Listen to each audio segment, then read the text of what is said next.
Es zvanu tiem kritušiem karavīriem, viņu tuviniekiem, īpaši viņu tuviniekiem zvanu, kas vairāk nesagaidīja savus mīļos mājās. Viņiem novēlēt spēku, izturību un veiksmi un nepadošanos. Un es zvanu tiem politiķiem, kuri šobrīd lem par daudzām lietām, lai viņiem būtu mazāk jāzvana tuviniekiem, ka viņu mīļie ir aizgājuši mūžībā. Kopš 2014. gada Ukraina cīnās par savu brīvību un arī zināmā mērā par mūsu brīvību.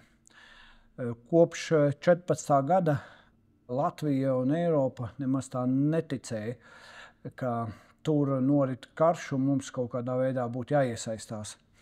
Bet kopš 22. gada gan Latvija, gan Eiropa ļoti aktīvi darbojās, lai un atbalsta un domā, kā palīdzēt. Un šobrīd es sadarbībā ar no aizsardzības ministrijas bruņotiem spēkiem, sadarbībā ar citām ministrijām, ārlietu ministrijas, šobrīd iekšlietu ministrija ļoti aktīvi, tāpat veselības ministrija un citas ministrijas esam iesaistīti caur fondu Uzņēmēju mieram, nosūtīt daudzu miljonu vērtībā dažādas lietas nepieciešamās.